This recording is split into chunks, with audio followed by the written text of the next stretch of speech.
सुबह की good morning, सुप्रभात सारे विश्व के भाई बहनों को। आज हम सुनते हैं ईश्वरीय महावाक्य। जो ये महावाक्य दोहराए हैं 11 अप्रैल 2026 को, जो दादियों की डायरी से ये महावाक्य हैं। आज विशेष बाबा जो हम बच्चों को अटेंशन करा रहे हैं वह है मन के मंदिर को कैसे शोर शराबे से बचाया जाए। मन जो है ना, एक मंदिर है, आपका, सबका, हमारा। तो सुनते हैं आज अनमोल भगवान के द्वारा उच्चारे हुए महावाक्य, जो सार में कहे, मीठे बच्चे ज्ञान रूप अवस्था में रहकर इन महावाक्यों को धारण करो, तब अपना व अन्य आत्माओं का कल्याण कर सकेंगे। सारा मदार किसके ऊपर है? ज्ञान तो मिल जाता है, पर उस ज्ञान का हमको स्वरूप बनना है। स्वरूप तो अन्य आत्माओं का कल्याण कर पाएंगे। हर एक पुरुषार्थी बच्चे को पहले अंतर्मुख अवस्था अवश्य धारण करनी है। अंतर्मुखता में बड़े से बड़ी कल्याण समाई हुई है। इस अवस्था से ही अचल, स्थिर, धैर्यवान, निर्माण चित्त इत्यादि दैवी गुणों की धारणा हो सकती है। अंतर्मुख न होने के कारण वह संपूर्ण ज्ञान रूप अवस्था नहीं प्राप्त होती, क्योंकि जो भी कुछ महावाक्य सम्मुख सुने जाते हैं, अगर उससे गहराई में जाकर ग्रहण नहीं करते, सिर्फ उन महावाक्यों को सुनकर रिपीट कर देते हैं, तो वह महावाक्य वाक्य हो जाते हैं। जो ज्ञान रूप अवस्था में रहकर महावाक्य नहीं सुने जाते, उन महावाक्यों पर माया का पर्दा पड़ जाता है। माया का पर्दा अर्थात ज्ञान सुनने के साथ मुख्य रहता है हमारे डीप अंतर में भाव जो रहते हैं ना, मुख्य उसका ही अच्छा या बुरा प्रभाव पड़ता है। शब्द तो ज्ञान के होते हैं, परंतु फीलिंग जो रहती है ना, ज्ञान सुनाते समय कभी कभी माया की हो जाती है, जिससे अकल्याण हो जाता है। अर्थात सिर्फ बुद्धि से बोले गए शब्द किसी का कल्याण नहीं कर सकते। जो बाबा कहते हैं, अब ऐसी माया के अशुद्ध वाइब्रेशन से भरे हुए महावाक्य सुनकर सिर्फ रिपीट करने से खुद सहित औरों का कल्याण होने के बदले अकल्याण हो जाता है। इसलिए हे बच्चों, एकदम अंतर्मुखी बन जाओ। कहते हैं ना, अंतर्मुखी सदा सुखी और बाहरमुखी सदा दुखी। आपका यह जो मन है ना,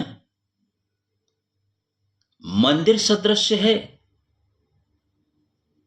सबका हमारा मन मंदिर है। जैसे मंदिर से सदैव खुशबू आती है, ऐसे मन मंदिर जब पवित्र बनता है तो संकल्प भी पवित्र इमर्ज होते हैं। जैसे मंदिर में सिर्फ पवित्र देवी देवताओं के ही चित्र रखे जाते हैं, ना कि दैत्यों के। इसका भाव क्या आता है कि कभी कभी क्या होता है कि हम पॉजिटिव तो रहते हैं, हमारे अंदर दिव्य गुण रहते हैं, परंतु कभी कभी आसुरी गुण प्रवेश कर जाते हैं ना, तो वो है दैत्यों के चित्र मंदिर में ना रखना। मना अपने मन के मंदिर में विकारों की बदबू को बिल्कुल नहीं आने देना चाहिए। ऐसे तुम बच्चे अपने मन व दिल रूपी मंदिर को सर्व ईश्वरीय गुणों की मूर्तियों से सजा दो। मन को क्या करो, गुणों से सजा दो।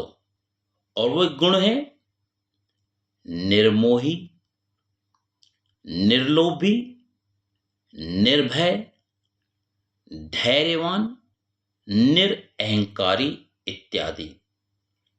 क्योंकि यह सब तुम्हारे ही, हम सब के दिव्य लक्षण हैं। आप बच्चों को अपने मन मंदिर को उजियारा अर्थात संपूर्ण शुद्ध बनाना है। जब मन मंदिर उजियारा बनेंगे, तभी अपने उजियारे प्यारे वैकुंठ देश में चल सकेंगे। तो अब अपने मन को उज्जवल बनाने का प्रयत्न करना है तथा मन सहित विकारी कर्मेंद्रियों को वश करना है। न सिर्फ अपना मगर अन्य प्रति भी यही दिव्य सर्विस करनी है। वास्तव में सर्विस का अर्थ अति सूक्ष्म और महान है। ऐसे नहीं कि किसी की भूल पर सिर्फ सावधान करना,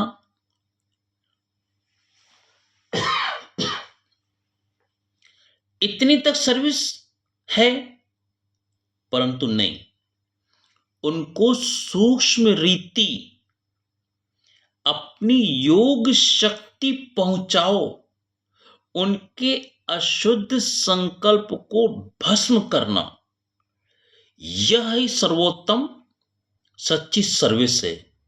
और अपने साथ साथ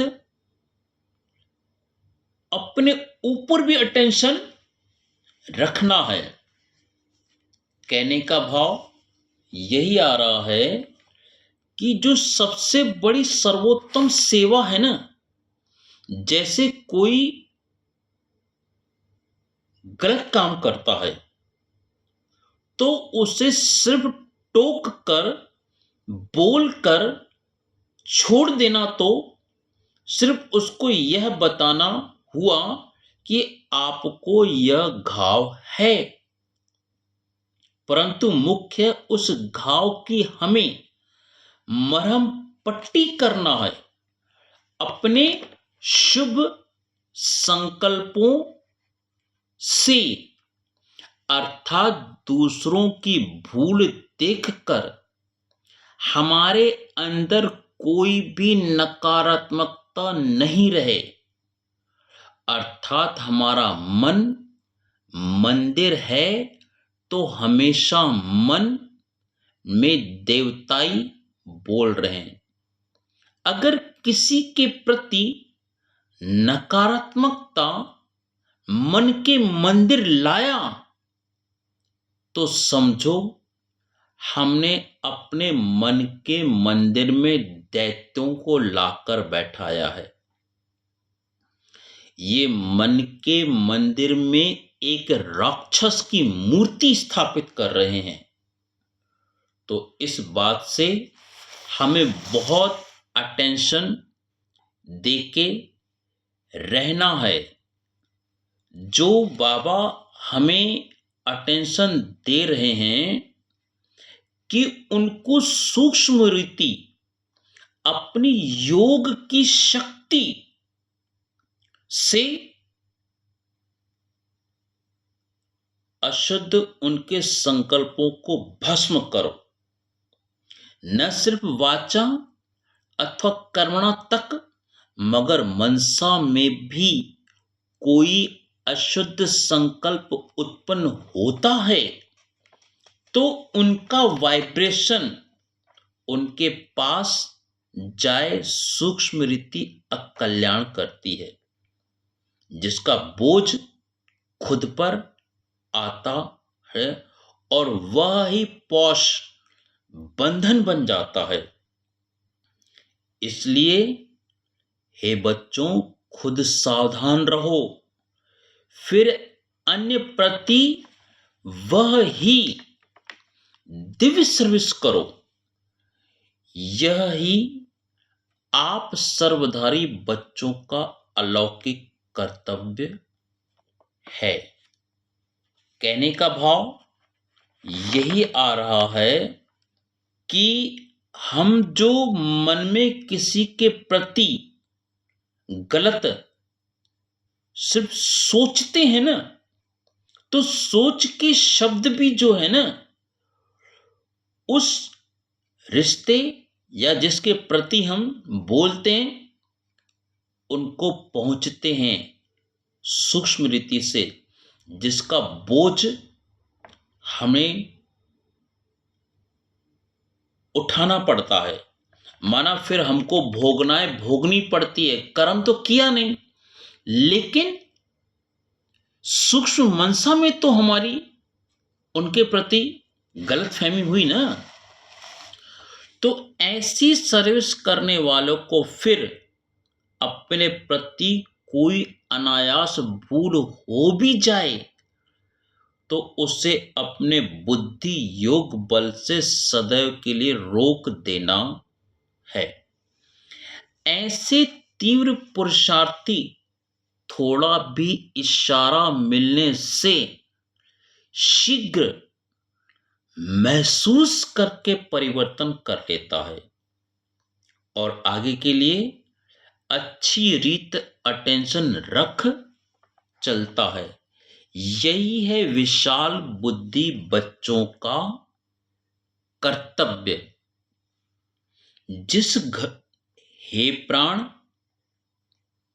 प्राणेश्वर, मेरे प्राणों, परमात्मा द्वारा रचे हुए इस अविनाशी राज स्वज्ञान यज्ञ प्रति तन मन धन को संपूर्ण रीति से स्वाहा करने का राज बहुत महान है। जिस घड़ी आप कहते हो कि मैं तन मन धन सहित यज्ञ में स्वाहा अर्थात अर्पण हो चुका, उस घड़ी से लेकर अपना कुछ भी नहीं रहता। उसमें भी पहले तन मन को संपूर्ण रीति से सर्विस में लगाना है। जब सब कुछ यज्ञ अथवा परमात्मा के प्रति है तो फिर अपने प्रति कुछ रहना नहीं। धन भी व्यर्थ नहीं गंवा सकते। अगर परमात्मा के लिए निमित्त हमको कुछ अगर धन मिलता है तो बाबा कहते हैं, मन भगवान कहते हैं, उस धन का भी आप अपने भोग के लिए, अपने शौक के लिए खर्च नहीं कर सकते, नहीं तो वो आपका बोझा बन जाएगा। तो वही बाबा कह रहे हैं, मन भी अशुद्ध संकल्प विकल्प पर फड़फड़ा नहीं सकता, क्योंकि परमात्मा को अर्पण कर दिया। अब परमात्मा तो है ही शुद्ध शांत स्वरूप, इस कारण अशुद्ध संकल्प स्वतः शांत हो जाते हैं। अगर मन माया के हाथ में दे देते हो तो माया वैरायटी रूप बनने के कारण अनेक प्रकार के विकल्प उत्पन्न कर मन रूपी घोड़े पर आसवारी करती है। अगर किसी बच्चे को अभी तक भी संकल्प विकल्प आते हैं तो समझना चाहिए कि अभी मन पूर्ण रीति से स्वाहा नहीं हुआ, अर्थात ईश्वरीय मन नहीं बना है। इसलिए हे सर्वत्यागी बच्चों, इन गुह राजों को समझकर कर्म करते साक्ष्य हो, खुद को देखो, बहुत खबरदारी से चलना है। स्वयं गोपी वल्लभ तुम अपने प्रिय गोप गोपियों को समझा रहे हैं कि तुम्हारा एक का वास्तविक सच्चा प्रेम कैसा है। हे प्राणों, तुम्हें एक दो की प्रेम भरी सावधानी को स्वीकार करना है, क्योंकि जितना प्रिय फूल उतना ही सर्वश्रेष्ठ परवरिश।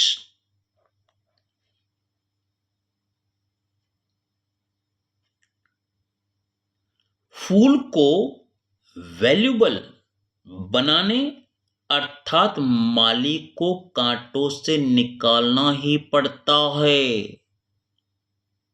वैसे तुम्हें भी जब कोई सावधानी देता है तो समझना चाहिए कि उसने मेरी परवरिश की, अर्थात मेरी सर्विस की। उस सर्विस अथवा परवरिश को गिराना नहीं है। यही है संपूर्ण बनने की युक्ति। अर्थात अगर कोई हमारे अंदर कमी है, कोई हमें बोल करके चिता रहा है, तो उसे हमको शिकायत के रूप में नहीं लेना है। हमें उसका थैंक्स करना है कि कम से कम मुझे ये बता करके कमी, मेरी परवरिश तो की। कई लोगों को क्या होता है कि कुछ समझाने की समझानी दो ना, तो सोचते हैं तो हमको टोक रहा है और गुस्सा हो जाते हैं। तो बाबा कहते हैं ऐसे कभी नहीं। ये समझना कि उसने हमारी परवरिश की, हमारी सेवा की। यही ज्ञान सहित आंतरिक सच्चा प्रेम है। इस दिव्य प्रेम में एक दो के लिए बहुत गिरा होना चाहिए। गिरा हुआ माना इतना नम्र, शीतल, शांत होना चाहिए हम सबको कि उसका हम थैंक्स करें।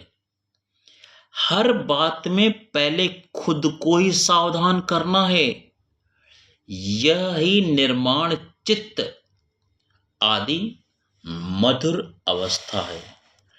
ऐसे प्रेम पूर्वक चलने से तुम्हें जैसे यहाँ ही वे सतयुग के सुहावने दिन आंतरिक महसूस होंगे। वहां तो यह प्रेम नेचुरली रहता है, परंतु इस संगम के स्वीट इस समय पर एक दो के लिए सर्विस करने का यह अति मीठा रमणीक प्रेम है। यह ही शुद्ध प्रेम जग में गाया हुआ है। तुम्हारा हर एक चैतन्य फूलों को हर दम आत्ममुख रहना है,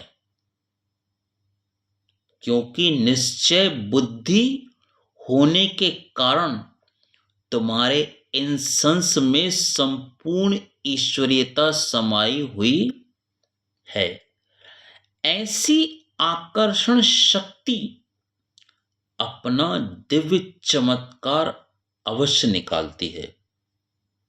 जैसे छोटे बच्चे निर्दोष पवित्र होने के कारण सदैव हंसते रहते हैं और अपने रमणीक चरित्र से सबको बहुत खींचते हैं, वैसे तुम्हारा एक की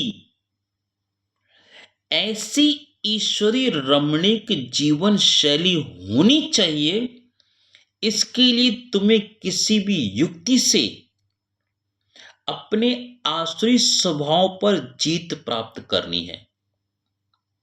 जब कोई देखो कि यह क्रोध विकार के वश हो मेरे सामने आता है, तो उनके सामने ज्ञान रूपी बचपन की मीठी रीति से मुस्कुराते रहो, तो वह खुद ही शांत हो जाएगा। अर्थात जब कोई हमारे सामने, आपके सामने, सबके सामने क्रोध करते हुए आता है, तो उस समय आपको, सबको, हमको इतनी डीप रूहानी मुस्कान में फील कर वाइब्रेट करना है, वाइब्रेशंस कि वह आत्मा पर वश है, तो उसके प्रति हमको दया, करुणा, क्षमा का भाव रखना चाहिए, ना कि उसके प्रति हमको क्रोधित होना चाहिए। अर्थात विस्मृति स्वरूप से स्मृति में आ जाएगा वो क्रोधी इंसान, भले उनको पता भी न पड़े, लेकिन सूक्ष्म रीति उनके ऊपर जीत पाकर मालिक बन जाना, यह ही मालिक और बालकपन की सर्वोच्च शिरोमणि विधि है। ईश्वर जैसे संपूर्ण ज्ञान रूप, वैसे फिर संपूर्ण प्रेम रूप भी है। ईश्वर में दोनों ही क्वालिटी समाई हुई है, परंतु फर्स्ट ज्ञान, सेकंड प्रेम। अगर कोई पहले ज्ञान रूप बनने बगैर सिर्फ प्रेम रूप बन जाता है, तो वह प्रेम अशुद्ध खाते में ले जाता है। इसलिए प्रेम को इमर्ज कर पहले ज्ञान रूप बन भिन्न भिन्न रूपों में आई हुई माया पर जीत पाकर पीछे प्रेम रूप बनना है। अगर ज्ञान बगैर प्रेम में आए तो कहां विचलित भी हो जाएंगे। जैसे दिखाया है महाभारत के सीरियलों में कि दुर्योधन की मां अपने बच्चे से प्रेम तो करती थी, परंतु वो प्रेम वास्तविक रूहानी प्रेम नहीं था, वो मोह के वशीभूत थी। दुर्योधन की मां जो ज्ञान को यूज नहीं किया, उसने सिर्फ प्रेम किया, जिसका परिणाम क्या हुआ कि दुर्योधन जो नाम है ना, माना दुरुपयोग करने वाला धन का दुर्योधन कहलाया। माना प्रेम में आकर उसने खुद का और परिवार का सर्वनाश कर दिया। तो कहने का भाव यही है कि सबसे पहले अगर ज्ञान बगैर प्रेम में आए तो कहां विचलित भी हो जाएंगे। जैसे अगर कोई ज्ञान रूप बनने के बगैर ध्यान में जाते हैं तो कई बार माया में फंस जाते हैं। इसलिए बाबा कहते हैं, माना भगवान कहते हैं, बच्चों यह ध्यान भी एक सूतक की जंजीर है, परंतु ज्ञान रूप बन पीछे ध्यान में जाने से अति मौज का अनुभव होता है। तो पहले है ज्ञान, पीछे है ध्यान। ध्यान माना मेडिटेशन। ध्यानिष्ठ अवस्था से ज्ञानिष्ठ अवस्था श्रेष्ठ है। इसलिए हे बच्चों, पहले ज्ञान रूप बन फिर प्रेम इमर्ज करना है। ज्ञान बगैर सिर्फ प्रेम इस पुरुषार्थ जीवन में विघ्न डालता है।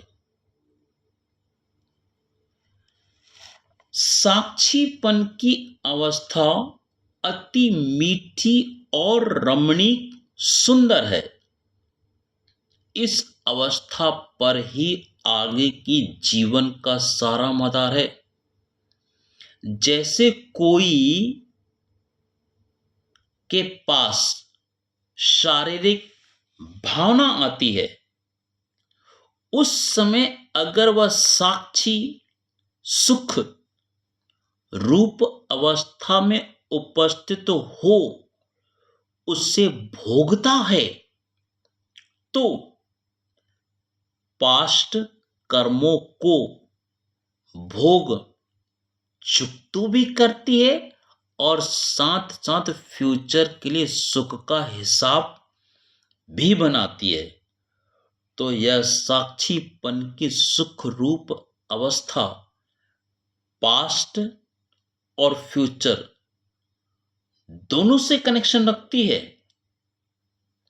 तो इस राज को समझने से कोई भी ऐसे नहीं कहेगा कि मेरा यह सुहावना समय सिर्फ चुकतू करने में चला गया।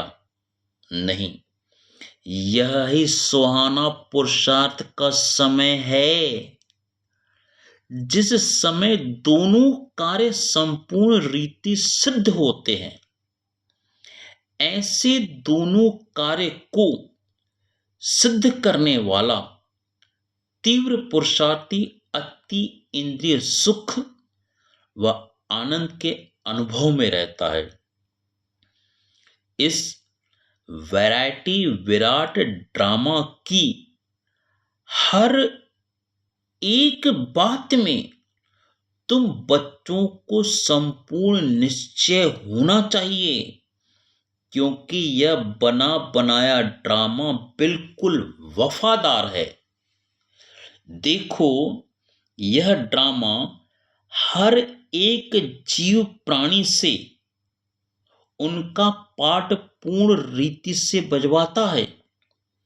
भले कोई रॉन्ग है, माना गलत है, तो वह रॉन्ग पार्ट भी पूर्ण रीति से बजाता है। यह ड्रामा की नींव है। जब रॉन्ग और राइट दोनों ही प्लान में नींव हुए हैं, तो फिर कोई बात में संशय उठाना यह ज्ञान नहीं है, क्योंकि हर एक एक एक्टर अपना अपना पार्ट बजा रहा है। जैसे बाइस्कोप में मन जब मूवी देखते हैं, अनेक भिन्न भिन्न नाम रूपधारी एक्टर्स अपनी अपनी एक्टिंग करते हैं, तो उनको देखने से किससे नफरत आवे और किससे आत्मसात आवे, ऐसे नहीं होता। पता है कि यह खेल है, फिल्म है, जिसमें हर एक को अपना अपना गुड व बैड पार्ट मिला हुआ है। वैसे ही इस दुनिया में, सृष्टि रंगमंच में, यह अनादि बने हुए बाइस्कोप को भी साक्षियों एक रस अवस्था से आत्मसात हो देखते रहना है। संगठन में यह पॉइंट बहुत अच्छी रीत धारण करनी है। एक दो को ईश्वरीय रूप में देखना है। महसूसता का ज्ञान उठाए सर्व ईश्वरीय गुणों की धारणा करनी है। अपने लक्ष्य स्वरूप की स्मृति से शांत चित्त, निर्माण चित्त, धैर्यवान, मिठास, शीतलता इत्यादि सर्वदैवी गुण इमर्ज करने हैं। धैर्यवान अवस्था धारण करने का मुख्य फाउंडेशन वेट एंड सी है। मेरे प्रिय बच्चों, वेट अर्थात धैर्य धरना, सी अर्थात देखना। अपने दिल भीतर पहले धैर्यवान गुण धारण कर, उसके बाद फिर बाहर में विराट ड्रामा को साक्षी हो देखना है। जब तक कोई भी राज सुनने का समय समीप आवे, तब तक धैर्यवान गुण की धारणा करनी है। समय आने पर उस धैर्यता के गुण से राज सुनने में कभी भी विचलित नहीं होंगे। इसलिए हे पुरुषार्थी प्राणों, जरा ठहरो और आगे बढ़कर राज देखते चलो। इसी ही धैर्यवान अवस्था से सारे कर्तव्य संपूर्ण रीति से सिद्ध होते हैं। कहने का भाव यही आ रहा है कि जो का ना वेट एंड सी, माना इंतजाम करो। मान हार मानना नहीं है, माना हार मानना नहीं है। हम अगर चुप हो गए, कोई हमारे ऊपर चढ़ाई कर रहा है, तो इसका मतलब ये नहीं कि हम हार गए। जब भी कोई आपदा, विपरीत, परेशानी, बीमारी आती है, तो उसका बाहर से समाधान और इलाज जरूर करना है, परंतु अंतर से अचल अडोल आत्मिक अवस्था में रहने का अभ्यास रहे। जो महसूस करना है कि आई हुई आपदा वो आपदा नहीं है, हमारे लिए इंतजार होना चाहिए, एक नया अवसर लाने वाली है, जो यह पल और बीमारी भी बीत जाएगी। इसलिए बहुत समय से लेकर हमें खुद के ऊपर अटेंशन देना है। यह धैर्यवान अवस्था का गुण निश्चय से बंधा हुआ है। ऐसे निश्चय बुद्धि साक्षी दृष्टा हो, हर खेल चेहरे पर मुस्कान और अतिरिक्त धैर्यवान और अडोल चित्त रहते हैं। यही ज्ञान की परिपक्व अवस्था है, जो अंत में संपूर्णता के समय प्रायोगिक रूप में रहती है। इसलिए बहुत समय से लेकर इस साक्षीपन की अवस्था में स्थित रहने का परिश्रम करना है। जैसे नाटक में एक्टर को अपना रोल अब पार्ट पूर्ण बजाने अर्थात आगे से रिहर्सल करनी पड़ती है, वैसे तुम प्रिय फूलों को भी आने वाली भारी परीक्षाओं में योग बल द्वारा पास होने के लिए आगे से रिहर्सल अवश्य करनी है। लेकिन बहुत समय से लेकर अगर यह पुरुषार्थ किया हुआ नहीं होगा तो उस समय घबराहट में फेल हो जाएंगे। इसलिए पहले अपना ईश्वरीय फाउंडेशन पक्का कर गुणधारी बन जाना है। ज्ञान स्वरूप स्थिति में स्थित रहने से स्वतः शांत रूप अवस्था हो जाती है। जब ज्ञानी तू आत्मा बच्चे इकट्ठे बैठकर मुरली सुनते हैं, मन सत्संग सुनते हैं, तो चारों तरफ शांति का वायुमंडल बन जाता है, क्योंकि वे कुछ भी महावाक्य सुनते हैं तो आंतरिक डीप चले जाते हैं।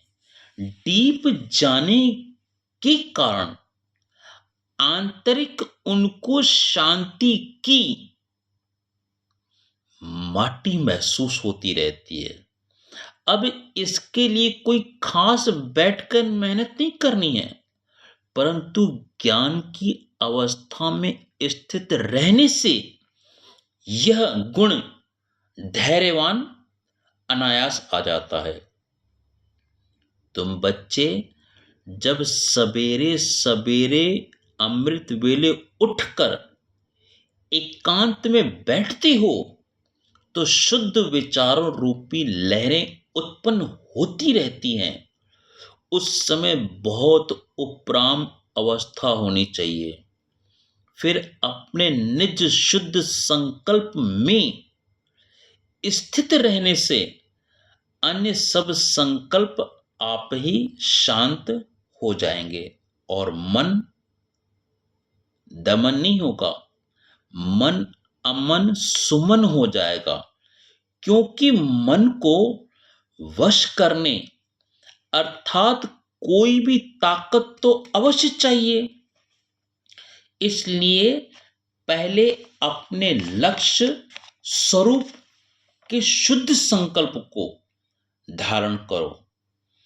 जब आंतरिक बुद्धि योग का यह प्रमाण होगा तो तुम्हारी यह निरसंकल्प अवस्था स्वतः हो जाएगा। मीठी मीठी ज्ञान गुजारिश ज्ञान सितारों प्रति याद गुड मॉर्निंग और नमस्ते। हम सभी बच्चों की भी बाप दादा को याद प्यार गुड मॉर्निंग नमस्ते। धारणा के लिए मुख्य सार है, पहला पॉइंट है अपने लक्ष्य स्वरूप की स्मृति से शांत चित्त, निर्माण चित्त, धैर्यवान, मिठास, शीतलता आदि सर्वदैवी गुण धारण करने हैं। दूसरा पॉइंट है निश्चय बुद्धि हो। इस खेल को हंसते चेहरे से देखते आंतरिक धैर्यवान और अडोल चित्त रहना है। बहुत समय से लेकर इस साक्षीपन की अवस्था में स्थित रहने का पुरुषार्थ करना है। वरदान है एक ही रास्ता और एक से रिश्ता रखने वाले संपूर्ण फरिश्ता भाव।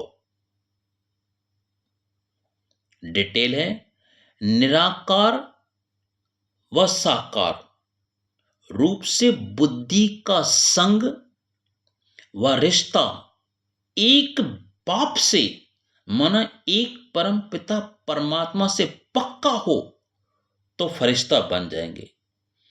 जिनका सर्व संबंध व सर्व रिश्ते एक के साथ है वही सदा फरिश्ते रहते हैं। फरिश्ता माना इस देह की दुनिया से कोई रिश्ता ही ना हो।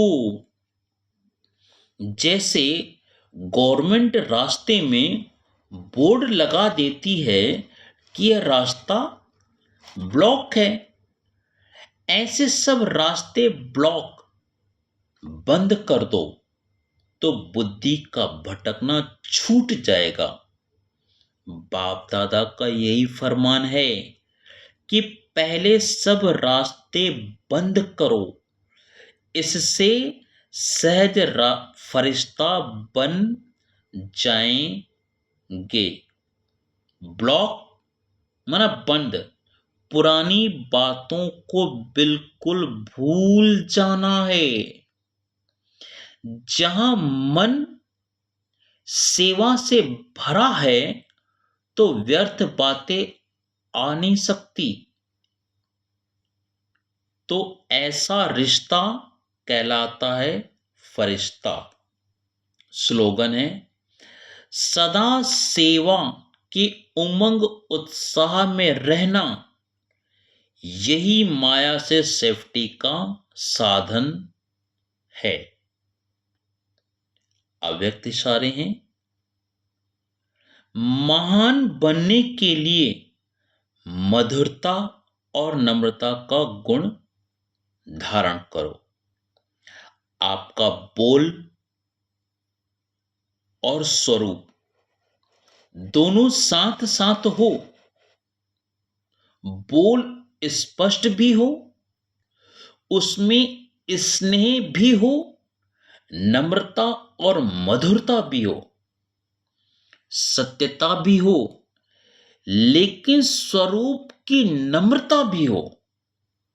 इसी रूप से बाप को मन परम पिता परमात्मा को भगवान को प्रत्यक्ष कर सकेंगे। निर्भय हो लेकिन बोल मर्यादा के अंदर हो। जब इन दोनों बातों का बैलेंस रहेगा तो कमाल दिखाई देगा।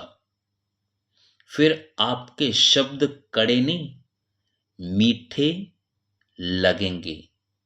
कहने का भाव ये है कि कोई कोई ये कहता है मैं तो सच बोलता हूं भाई, किसी को बुरा लगे या कुछ लगे। तो कहने का भाव है कि आप सच तो बोल रहे हैं, बोल अच्छे हैं, लेकिन वो शब्दों में ईगो नहीं होना चाहिए, वो शब्द मर्यादित होने चाहिए। तो निर्भय तो हैं हम सच बोलने के कारण, लेकिन निर्भय हो, लेकिन बोल मर्यादा के अंदर हो। तो फिर आपके सबके हमारे शब्द कड़े नहीं मीठे लगेंगे। तो सभी को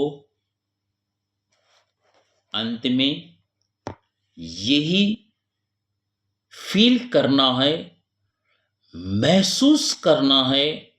सारी मुरली का सार यही है कि दुनिया ये रंगमंच है।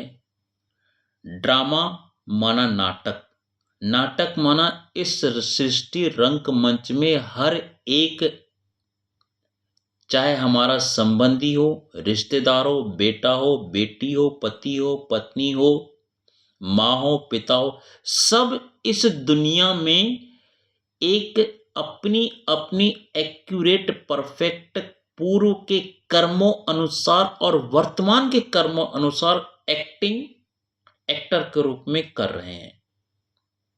हमें ये पिक्चर की तरह फील करना है, महसूस करना है। तो फिर हम सदा साक्षी होकर के उनके प्रति हम नाराज भी नहीं होंगे, क्योंकि नाराज वो होता है जिसको ड्रामा माना नाटक का राज माना रहस्य मालूम नहीं होता है। तो हमें आदि मध्य अंत का ज्ञान भगवान ने दिया है, बाबा ने दिया है। उसको यथार्थ रीति से जानकर पहचान कर हमें यही फील करना है कि मैं शांत स्वरूप आत्मा हूं, मैं फरिश्ता हूं, मैं साक्षी दृष्टा हूं। मेरे लिए हर दृश्य कल्याणकारी है। मुझे हमेशा वेट एंड सी में रहना है। मन रूपी मंदिर में पहरा देना है। मीठी मुस्कान नहीं खोना, क्रोधी भी आए अपने विचार उसके प्रति चलने नहीं चाहिए। उसके ऊपर दया, करुणा, क्षमा का भाव रख करके हमें रहना है। तो ये थे आज के मिले दादियों के ज्ञान स्वरूप महावाक्य। तो सभी से निवेदन करता हूं कि आपको जो बातें अच्छी लगी हों, अपने विचार कमेंट में जरूर साझा करिएगा। और ये जो आपको महावाक्य भगवान के प्राप्त हो रहे हैं, ये सब्सक्राइब, लाइक और अपने हर ग्रुप में शेयर जरूर करें, ताकि सबको घर बैठे ये ज्ञान प्राप्त हो सके। और कमेंट में क्या आपको विचार अच्छे लगे हैं, जरूर हमें साझा करने में मदद करिएगा, जिससे आगे बेहतर से बेहतर ये सेवाएं परमात्मा के द्वारा जो हमें मिलती है प्राप्त हो सके। अच्छा, ओके, सभी को good morning, have a nice day, God bless you. Satnam Waheguru. ओम शांति, ओम शांति, ओम शांति। God bless you, have a nice day. सुप्रभात।